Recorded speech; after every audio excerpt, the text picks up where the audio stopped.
Hello everybody and welcome back to another video. I'm SocietySucks and today I'm checking out Can We Build a Canal with 250 Nukes by Kurzgesagt. I think I've actually heard of this project before, or at least I've heard of some sort of project involving nukes, and I think it was somewhere in Africa, but maybe this is something different. We'll see. In the 1960s, the US planned to nuke Israel with hundreds of thermonuclear bombs, and Panama, okay, this is something different. Alaska, all in the name of progress, driven by a mad scientist to use the most destructive This is something different than what I know. Excavate canals, carve out harbors, tap oil and gas.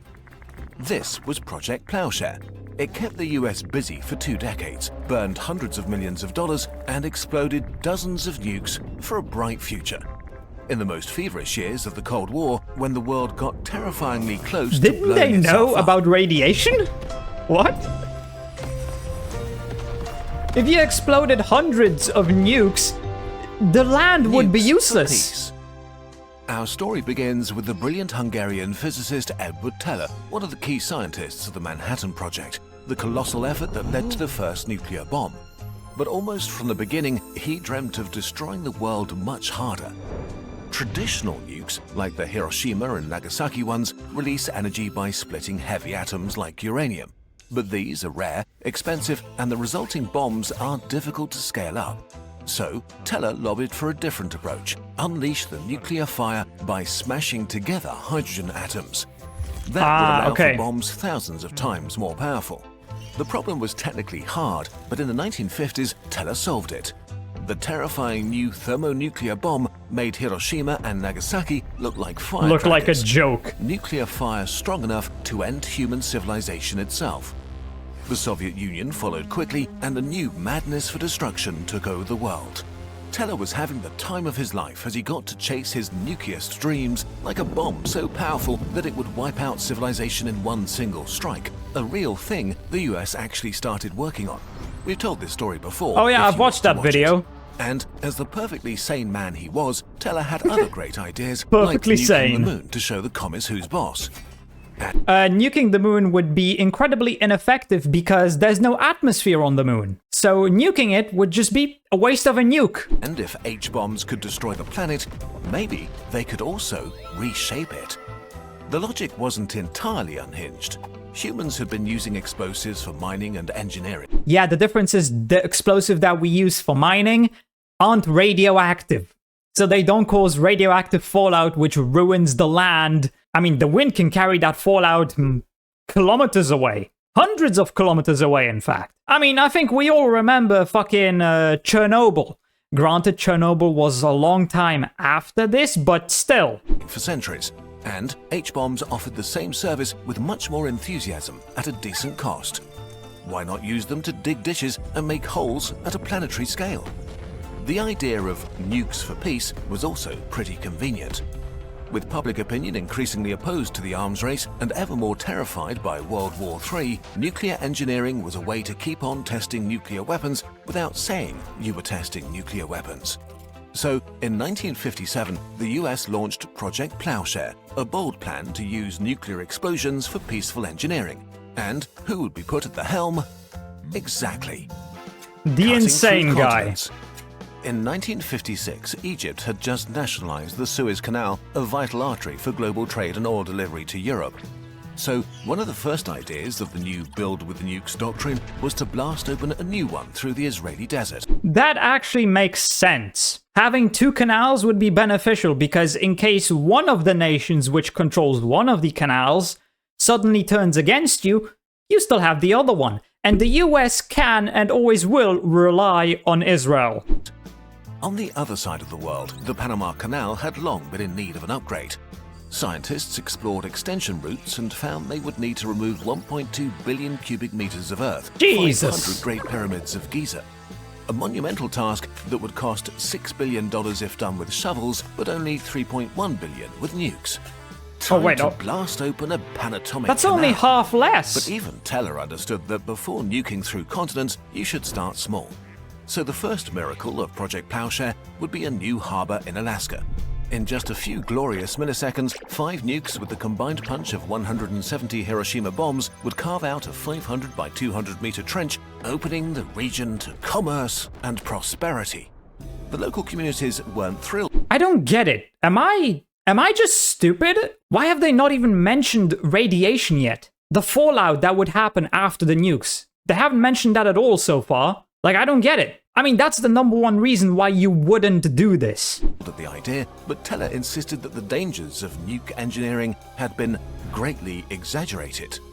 The major concern was radioactive contamination. Yes! Canals and harbors were great, but nobody wanted them glowing with radioactivity for thousands of years. Luckily, Teller had a plan: nuking the land from below. In a nutshell, nuclear excavation works like this. You drill a hole a few hundred meters deep and place the bomb at the bottom. When it goes off, the blast hollows out a cavern in the rock and flash melts its walls into magma. The molten rock pools at the bottom, the ceiling collapses, and the collapse ripples upwards until it reaches the floor, where it forms a crater. The result is a massive hole on top, with the radioactive debris sealed under hundreds of thousands of tons of rock. Wouldn't the radioactive fallout eventually just seep up? I mean, you still contaminated the earth around it. This isn't really a solution. With the theory looking flawless on paper, the time had come to actually test it. The fiasco begins. This whole thing is a fiasco. In 1961 in the desert of New Mexico. A nuke with the power of 3,100 tons of TNT was buried 360 meters deep in the heart of a salt deposit. The goal was to explore a new idea to generate electricity. The explosion would melt the deposit into a pond of red-hot liquid salt whose heat could be pumped up to power turbines. A hybrid of fusion and geothermal power brought to you by H-bombs. But above ground, anything you pump out from there is going to be radioactive. It's going to be contaminated. Everyone held their breath as the countdown ticked. And then, with a distant thud, the ground shuddered. Deep below, the explosion hollowed a cavern the size of over 10 Olympic swimming pools. But Teller's team had missed a tiny detail. The salt contained far more water than expected, which turned into superheated steam that massively amplified the blast. The hole used to lower the bomb had been designed to collapse and seal itself after the explosion, except but the it didn't. Unexpectedly monstrous pressure broke through. So, a few minutes after the blast, a plume of radioactive steam erupted from the shaft, damaging cameras and instruments and bathing everyone in a strangely itchy sauna. The US government tried their best to convince everyone that things hadn't been that bad, but for some reason, the masses had a problem with clouds of radioactive fallout, even from Who would have guessed? They don't like but it. That wouldn't discourage Teller. So, to show the world how cool H-bombs could really be, he scheduled another test, one 30 times more peaceful. In July 1962, while Cuban officials were visiting Moscow to negotiate a missile deal that would almost spark World War III 3 months later, a thermonuclear bomb worth 7 Hiroshima nukes exploded 200 meters underground in the Nevada desert. This time, the goal was to test nuclear excavation itself and check how big the crater could get.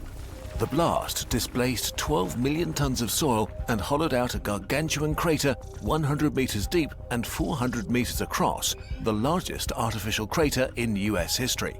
But digging with nukes is tricky. Bury the bomb too deep and you'll only get a disappointing dent. Bury it too shallow and you risk launching a radioactive cloud into the sky. Which was exactly what happened. Someone had miscalculated the depth of the explosion and a plume of radioactivity punched through. Fallout was detected as far as South Dakota and Illinois, and panic broke out in Utah when radioactive iodine was found in milk. It turned into one of the dirtiest tests on US soil ever. This is what happens when you play with nukes. The years that followed saw more peaceful explosions and peaceful fallout. Meanwhile, Teller's proposals got weirder. Liquefied tar sands in Canada with nukes. Blast a highway through the Sierra Nevada with nukes. Connect rivers in Mississippi with nukes. And contaminate the rivers. Nice. The crown jewel of nuclear dreams was still the Panatomic Canal. A legion of scientists worked on it, and plans got disturbingly far.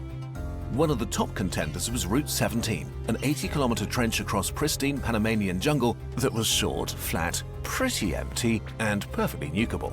250 bombs with the power of 8,000 Hiroshimas would do the job. 43,000 people across 17,000 square kilometers would still have to be evacuated, you know, just in case. And shockwaves might shatter windows as far as Costa Rica and Colombia. But who But what were cares? such details in the grand scheme of progress? So let's rewind history and press the button to see what might have happened if Teller had got his way. Ready to push the button? 3, 2, It would have been a 1. disaster. Boom. The first round of nuclear salvos close to both coasts obliterates hundreds of square kilometers of pristine rainforest in seconds. A roaring success. Unfortunately, a cloud of fallout catches the Pacific winds. Weeks later, spikes of radiation are found over the Caribbean, and radioactive iodine, cesium, and strontium start to enter the food chains of both oceans. And then it Tuna just and goes sharks everywhere. become radioactive. One option would be to stop, but to have a radioactive scar across the jungle, contamination of 2 oceans, and no canal, better push through. So a second round of blasts goes off in the central Chuckanaki River Valley, only to find that the central part of the isthmus had far more clay than expected.